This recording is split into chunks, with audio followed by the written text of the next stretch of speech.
नमस्ते बिहार, मैं हूं शुभे मिश्रा। आपके साथ बुलेटिन की शुरुआत इस वक्त की बड़ी खबर के साथ करेंगे।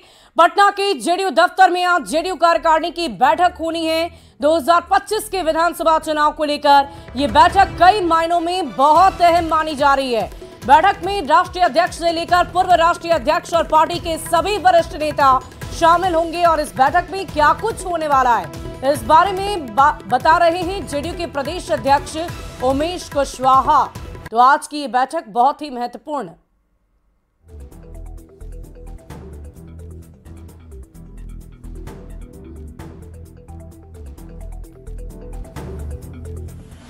और जो 2025 का जो रणनीति है, जो विधानसभा चुनाव है, जो हमारा लक्ष्य है, और बहुत सारे जो राजनीतिक प्रस्ताव हैं, तो बहुत सारी चर्चा जो है रणनीति पर चर्चा की जाएगी। और उसमें हमारे माननीय मुख्यमंत्री नीतीश कुमार जी, जो पार्टी के राष्ट्रीय अध्यक्ष हैं, माननीय कार्यकारी अध्यक्ष संजय झा जी, और जो पार्टी के जो वरिष्ठ नेता हैं सभी लोग, और विधानमंडल के सदस्यगण सब, और हमारे जो कार्यकारिणी के जो सदस्य हैं, सब लोग उसमें भाग लेंगे।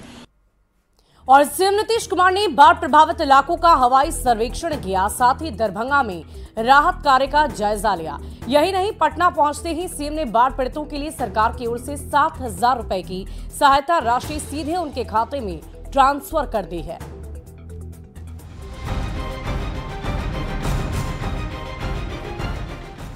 बाढ़ से बेहाल बिहार के लोगों के लिए शुक्रवार शाम होते होते एक अच्छी खबर आई।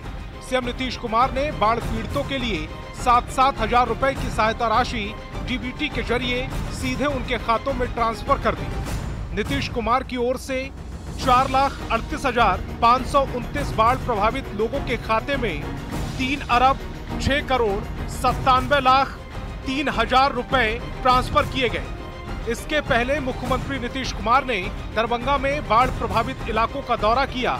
मुख्यमंत्री ने लहरिया सराय पोलो मैदान स्थित बाढ़ राहत फूड पैकेजिंग सेंटर का निरीक्षण किया और अधिकारियों को राहत कार्य में तेजी लाने के निर्देश दिए। माननीय मुख्यमंत्री जी ने आपदा पीड़ितों के लिए, खास करके जो बाढ़ के समय में लोगों को सुविधा मुहैया कराया जाता है, उसका आदर्श उन्होंने प्रस्तुत किया है। और इससे पहले भी कभी हम लोगों ने देखा है, बाढ़ पीड़ितों को 25 किलो अनाज के लिए लोगों को गोली खाना पड़ता था। पिछले 3 दिनों में बाढ़ की स्थिति में थोड़ा सुधार हुआ है, लेकिन अब भी बड़ा इलाका और बड़ी आबादी बाढ़ से प्रभावित है। नवरात्र के दौरान बाढ़ से लोग परेशान हैं। हालांकि सीएम नीतीश कुमार लगातार हालात पर नजर बनाए हुए हैं और पीड़ितों तक सरकार की तरफ से पूरी मदद पहुंचाने की कोशिश हो रही है। सीधे खाते में 7,000 रुपए ट्रांसफर कर सरकार ने बाढ़ पीड़ितों के जख्म पर मरहम लगाने की कोशिश की है। न्यूज़ 18 के लिए पटना से शैलेंद्र कुमार और दरभंगा से विपिन कुमार दास के साथ ब्यूरो रिपोर्ट। वहीं सीतामढ़ी में बीजेपी के विधायक मिथिलेश कुमार ने दुर्गा पूजा पंडाल में घूम घूमकर पूजा समितियों के सदस्यों को तलवार और रामायण की किताब बांटी। बीजेपी विधायक के इस कारनामे पर कई गंभीर सवाल खड़े किए जा रहे हैं। विरोधियों ने विधायक पर सांप्रदायिकता को बढ़ावा देने का आरोप भी लगाया है।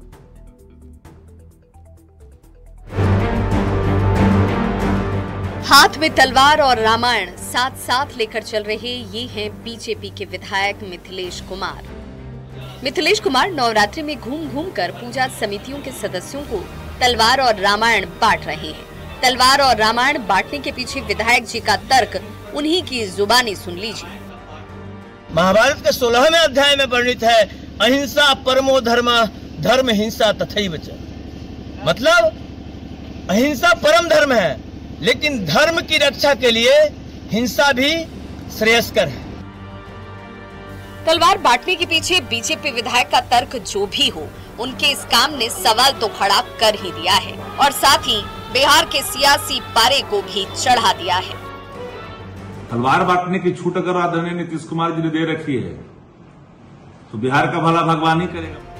हालांकि केंद्रीय मंत्री और बीजेपी के फायर ब्रांड नेता गिरिराज सिंह को मिथिलेश कुमार के तलवार और रामायण बांटने में कहीं कुछ भी गलत नहीं दिखता। मिथिलेश जी को मैं धन्यवाद दूंगा कि उन्होंने पौराणिक सनातनी व्यवस्था को लागू किया है। नवरात्र के दिन हिंदू धर्म में विजयदशमी को शस्त्र पूजा की परंपरा रही है, लेकिन किसी सत्ताधारी दल के नेता की ओर से पूजा पंडालों में तलवार बांटने का बिहार में शायद ये पहला ही मौका है। इस पर बिहार की राजनीति और कितनी गर्माती है, ये देखना होगा। न्यूज़ 18 के लिए सीतामढ़ी से राकेश रंजन और पटना से शैलेंद्र और रजनीश कुमार के साथ दिल्ली से अमितेश सिंह, ब्यूरो रिपोर्ट। और बिहार में स्मार्ट मीटर को लेकर सियासी घमासान छिड़ गया है। चाहे सत्ता पक्ष हो या विपक्ष, दोनों एक दूसरे पर लगातार निशाना साध रहे हैं।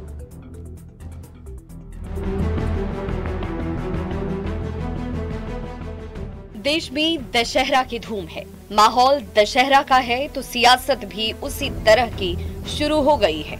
आरजेडी समर्थकों ने स्मार्ट मीटर की तुलना रावण से कर दी और इस रावण का वध तेजस्वी यादव के हाथों कराते हुए पटना में स्मार्ट मीटर को लेकर जगह जगह पोस्टर लगाए गए।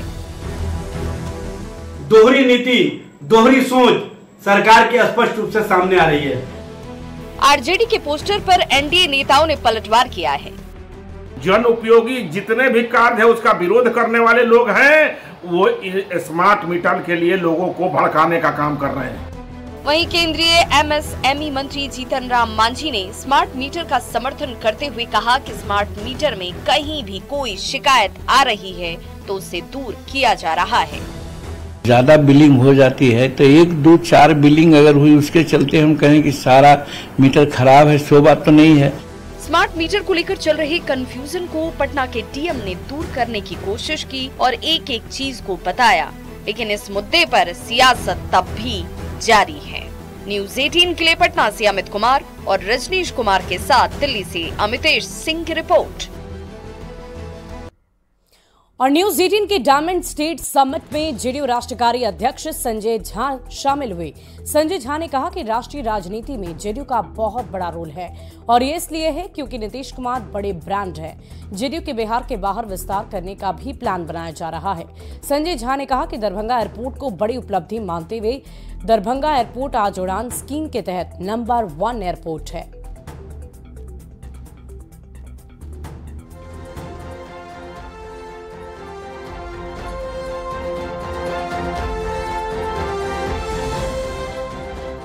बहुत बड़े आप लोग पार्टनर हैं, महत्वपूर्ण घटक दल हैं एनडीए के। क्या रोल देख रहे हैं आने वाले दिनों में जेडीयू का राष्ट्रीय राजनीति में? देखिए, राष्ट्रीय राजनीति में तो जेडीयू का बड़ा रोल है और इसलिए भी है कि जो हमारे नेता हैं नीतीश कुमार, वो बड़ा ब्रांड है।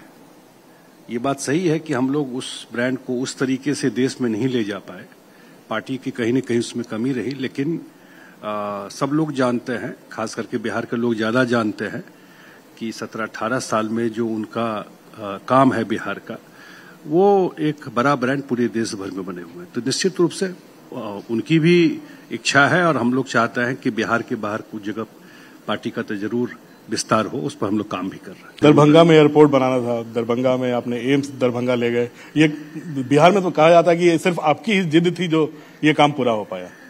नहीं, जब ये आया आपको एयरपोर्ट, मुझे आज भी याद है, तो मुख्यमंत्री जी ने दिया, तो माननीय प्रधानमंत्री जी ने उड़ान स्कीम के तहत एयरपोर्ट, तो मुख्यमंत्री जी जा रहे थे दिल्ली, एक मिथिला का बहुत बड़ा कार्यक्रम था तालकटोरा स्टेडियम में, तो पूछे कि क्या बोलना है, मुझे आज भी याद है, मैं पहली बार ऑन रिकॉर्ड ही बात सब बोल रहा हूं। तो मैंने कहा कि अगर वहां पर एयरपोर्ट, उनके दिमाग में था भी, एयरपोर्ट बोल देंगे कि दरभंगा में एयरपोर्ट बनेगा तो वहां लोगों को बहुत खुशी होगा, और नॉर्थ बिहार में एक एयरपोर्ट बनने से इतना बड़ा वहां पॉपुलेशन है, इतने बड़े एरिया को कैटर करेगा। और जाकर के उन्होंने तालकटोरा स्टेडियम में अनाउंस किया, और आज उड़ान स्कीम में इतना सारा एयरपोर्ट आया, आप रिकॉर्ड चेक कीजिए, बहुत सारा एयरपोर्ट बंद हो गया क्योंकि उसको ट्रैफिक वैसा नहीं मिला। और दरभंगा का एयरपोर्ट जो है आज उड़ान स्कीम का नंबर 1 एयरपोर्ट है, जितना बड़ा ट्रैफिक मिल रहा है। हरियाणा विधानसभा के लिए वोटिंग आज होनी है। विधानसभा चुनाव के लिए वोटिंग शुरू हो चुकी है और सभी 90 सीटों पर वोटिंग चल रही है। इस वक्त की बड़ी खबर, 90 सीटों पर शाम 6 बजे तक वोट डाले जाएंगे। आपको बता दें कि 90 सीटों के लिए लोग आज मतदान कर रहे हैं। हरियाणा की 90 सीटों पर ये वोटिंग चल रही है। चुनाव के लिए आज वोटिंग हो रही है। विधानसभा के चुनाव हो रहे हैं। 90 सीटों के लिए शाम 6 बजे तक वोट डाले जाएंगे, जिसके मद्देनजर पूरी तैयारी चुनाव आयोग की तरफ से की गई है। शाम 6 बजे तक ये वोट कास्ट किए जाएंगे। 8 अक्टूबर को नतीजे आएंगे।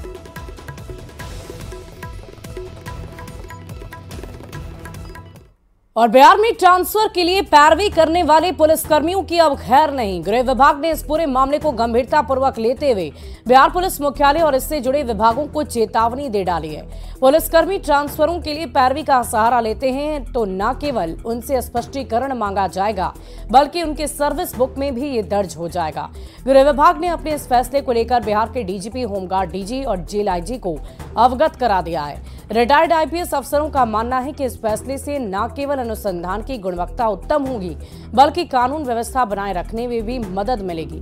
बिहार पुलिस एसोसिएशन ने भी गृह विभाग के फैसले का स्वागत किया है। सरकार का यह कदम तो बहुत काफी सराहनीय है, अच्छा है। और आज इन्होंने आदेश किया है। इसके पहले भी कभी कभी इस तरह का आदेश दिया जाता था। ये तो बहुत अच्छा है। पुलिस की इससे क्या असर क्या पड़ेगा डिपार्टमेंट पर? असर पड़ेगा कि मेरिट पर लोगों की पदस्थापना होगी। इसके गुणवत्ता में बहुत फर्क पड़ता है। करेगा अगर उचित मांग के बाद तबादला नहीं हुआ तो निश्चित तौर पर हम लोग मुख्यालय को उस बातों को रखेंगे कि आदमी का कागजात सही था। और इसके बाद भी प्रेशर अगर दियाते हैं लोग, पुलिस प्रशासन परेशान होती है, जेन्युइन लोग उसमें छूट जाते हैं। उस सारे चीजों को देखते हुए गृह विभाग ने आदेश निकाला है। आदेश तो सही मायने में सही है कि आप स्थानांतरण के लिए बेवजह किसी का साल भर, किसी का जिला में हो गया, किसी का 2 साल हो गया, किसी का 6 महीना है, और आप अपने किसी परिचित के यहाँ किसी के माध्यम से ही दबाव डलवाते हैं तो उचित कदापि उचित नहीं है। बिहार में ट्रांसफर के लिए सिफारिश करवाना पुलिस कर्मियों को अब महंगा पड़ेगा। अगर आप ऐसे करते हुए पकड़े जाते हैं तो आपकी खैर नहीं। दरअसल गृह विभाग ने ट्रांसफर के लिए सिफारिश करवाने की जो हाल में घटनाएं आई हैं उनको काफी गंभीरता से लिया है और होम डिपार्टमेंट ने बाकायदा एक लेटर जारी किया है जो बिहार के डीजीपी को लिखा गया है। इसके अलावा होमगार्ड डीजी को, जेल आईजी को लिखा गया है और इसमें साफ तौर पर ये लिखा गया है कि सरकारी सेवकों द्वारा अपने स्थानांतरण पदस्थापन हेतु अभ्यावेदन समर्पित करने को लेकर जो सिफारिशें करवाई जाती हैं वो कहीं से भी जो है वो जस्टिफाई नहीं है। तो इसमें साफ तौर पे इस बात की चर्चा की गई है कि अगर पुलिसकर्मी या कर्मी जो दूसरे सरकारी कर्मी हैं वो ट्रांसफर के लिए सिफारिश करवाते हैं तो इसे काफी गंभीरता से लिया जाएगा और माना जाएगा कि आपने जो सरकारी मापदंड है, जो सरकारी प्रक्रिया है, उसका उल्लंघन किया है। तो निश्चित तौर पर एक मैसेज है और इसके पीछे मूल मकसद ये है कि जो अनुसंधान है वो बेहतर तरीके से हो, लॉ एंड ऑर्डर जो हो वो भी मेंटेन रहे, यानी कानून व्यवस्था बनाए रखने और अनुसंधान की गुणवत्ता बनाए रखना भी इसका एक मुख्य कारण है। तो ऐसे में अब सिफारिश करना किसी भी पुलिसकर्मी और सरकारी कर्मी को महंगा पड़ सकता है। कैमरा पर्सन अमित के साथ संजय कुमार, न्यूज़ 18 पटना। मुजफ्फरपुर के बेदौल में बाढ़ पीड़ित और पुलिसकर्मियों के बीच झड़प हो गई। बताया जा रहा है कि औराई के बसंत गांव की बाढ़ पीड़ित अपनी मांगों को लेकर इन्हें जमकर प्रदर्शन कर रहे थे। मौके पर पहुंची पुलिस ने बाढ़ पीड़ित तक एक महिला पर लाठीचार्ज कर दिया, जिसके बाद भीड़ और ज्यादा उग्र हो गई। उग्र भीड़ ने पुलिस पर पथराव शुरू कर दिए।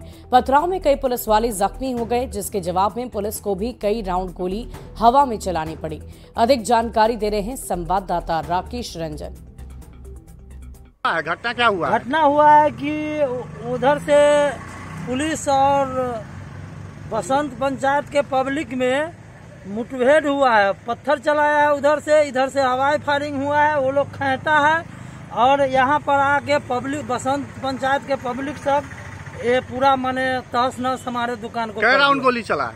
3 राउंड सर चला है। 3 राउंड गोली चला है। यहाँ पे जो है नाजायज मांग को लेके जो है कुछ उपद्रवी तत्व के लोग जो है रोड जाम किए हुए थे और यहाँ पे आप पता कर सकते हैं आसपास में यहाँ जहाँ भी हमारा कम्युनिटी किचन चल रहा है सभी लोगों को खाना वगैरह मिल रहा है और वो कुछ एक्स्ट्रा अपना डिमांड रख रहे थे। उनको समझाया भी गया, लेकिन कुछ उपद्रवी तत्व जो है इसमें नाजायज फ़ायदा उठाते हैं और राजनीति करते हैं, जिसके कारण जो है इस तरह का किया गया।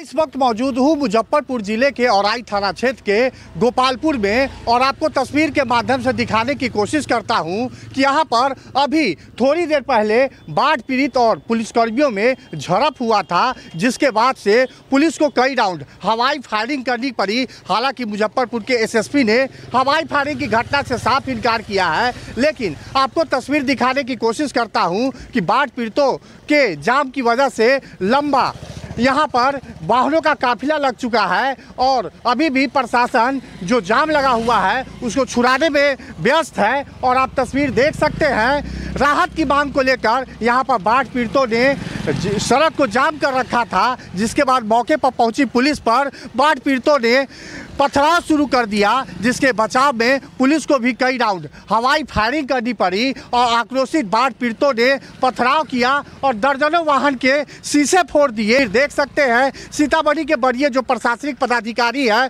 उनको भी मौके पर तैनात किया गया है। इतना ही नहीं, बड़ी तादाद में पुलिसकर्मियों को यहाँ पर तैनात किया गया है जो स्थिति को नियंत्रण करने में लगे हुए हैं। हालांकि हवाई फायरिंग के बाद जितने भी बाढ़ पीड़ित थे वो सभी जगह छोड़ कर भाग खड़े हुए हैं, लेकिन स्थिति अभी भी तनावपूर्ण है। मैं आपको बता दूं कि बिहार के कई जिले अभी बाढ़ से ग्रसित है और लगातार राहत की मांग को लेकर लोग बाढ़ पीड़ितों में सरकार के प्रति अभी एक तरह से नाराजगी चल रही है और शायद यही वजह थी कि बाढ़ पीड़ितों ने राहत की मांग को लेकर ये मुजफ्फरपुर का जो बेदौल और गोपालपुर का इलाका है वहां पर सड़क को जाम कर दिया था और राहत की पुरजोर मांग कर रहे थे। इसी बीच मौके पर पहुंची पुलिस को बाढ़ पीड़ितों के आक्रोश का सामना करना पड़ा, जिसके जवाब में पुलिस को भी हवाई फायरिंग करनी पड़ी। राकेश रंजन, न्यूज़ 18, मुजफ्फरपुर बेदौल। और अगली खबर राजधानी पटना से आपको बताएं, जहां पटना कॉलेज कैंपस से दिन दहाड़े अमन लाल नामक छात्र का अपहरण हो गया। दिन दहाड़े कॉलेज कैंपस से हुए छात्र के अपहरण की सूचना मिलने के बाद पटना पुलिस के होश उड़ गए। वहीं पुलिस कैंपस में लगातार भ्रमण करने लगी कि कॉलेज कैंपस में हड़कंप मच गया। सैदपुर हॉस्टल के छात्रों पर अपहरण का आरोप लग रहा है, जिसके बाद अपहरित छात्र अमन लाल को ले जाकर उसकी जमकर पिटाई की गई। घायल छात्र अमन लाल को गंभीर हालत में पीएमसीएच में भर्ती किया गया है। उसकी हालत पहले से बेहतर बताई जा रही है। पुलिस ने पूरे मामले की जांच शुरू की। फिलहाल पुलिस घटना में शामिल असामाजिक तत्वों की गिरफ्तारी के लिए सैदपुर हॉस्टल में छापेमारी कर रही है।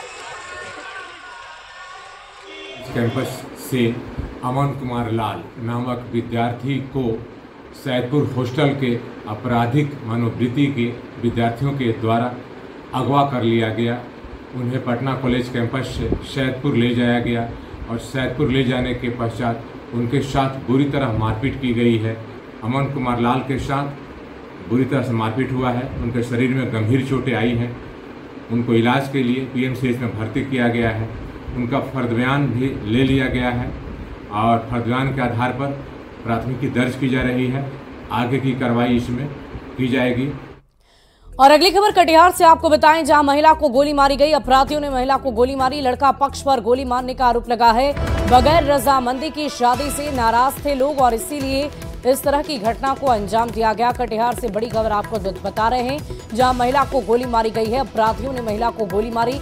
लड़के पक्ष पर गोली चलाने का आरोप लगा है। बता दें आपको कि बिना रजामंदी की शादी को कराया गया था और इसी से नाराज होकर इस पूरी वारदात को अंजाम दिया गया। क्यों मारा कुछ पता है? हाँ, इसलिए कौन मारा, था कुछ जानते हैं? हाँ, इसलिए मारा था। इसका जो मैरिज हुआ था, कोर्ट मैरिज हुआ था। तो कोर्ट मैरिज जब हुआ था, इसका माँ बोला था करके हमारा बेटी को मरवा देंगे। उनका कारण यही बताया, लड़की के द्वारा जब बात किए गए तो पूछे तो आने के रास्ते के क्रम में पूछे तो बताया गया कि हमारी सास जो है उनके लिए धमकी दिए जाते थे कि शादी किए हैं। 10 दिन पहले शादी हुआ है लड़की का। और पूर्णिया के कई पंचायतों में एक तरफ जहां बाढ़ का कहर है, वहीं नदियों के कटाव के कारण लोग अपने ही आशियानों को तोड़ रहे हैं। अमौर प्रखंड के बेलगाछी मिल्क वार्ड नंबर 10 और 11 में देखते ही देखते महज चंद सेकंड में एक पक्का मकान परमान नदी में कटकर गिर गया। वहीं कई लोग अपने पक्के मकान को अपने ही हाथों से छेनी हथौड़ा लेकर तोड़ रहे हैं। पीड़ित ने बताया कि परमान नदी के कटाव के कारण उनके घर और जमीन कटकर नदी में समा रहे हैं। है कि परमान नदी से मतलब पूरा बाढ़ इधर आ गया है, बिल्कुल ही क्षतिग्रस्त कर दिया पूरा। कितना परिवार का घर कटा है? अब तक कोई प्रशासनिक स्तर पर कोई सुविधा नहीं मिला है। यहाँ कुछ भी रास्ता मुझे नहीं है। जब पानी में समा गया, बहुत होगा, टीन चला गया, मिट्टी का जो टट्टी था वो क्या मांग करते हैं प्रशासन से? प्रशासन से मांग करते हैं, प्रशासन आएगी तब नहीं, तो जाने का किसी को साधन ही नहीं जो जाएगा आदमी। कितना परिवार प्रभावित है यहाँ पानी से? यहाँ पर अगर कुल टोला मिलाया जाए, खिकी टोला और मिलिक टोला मिला के, तो कम से कम 50 से ज्यादा परिवार यहाँ। और टेलीविजन पर आप न्यूज 18 बिहार झारखंड को देखते होंगे, लेकिन अब न्यूज 18 बिहार झारखंड के यूट्यूब चैनल को भी आप जरूर लाइक, शेयर और सब्सक्राइब करें ताकि सबसे पहले सारी अपडेट आप तक पहुंचे। और फिलहाल इस बुलेटिन में अभी के लिए बस इतना ही। आप बने रहे न्यूज 18 बिहार झारखंड के साथ।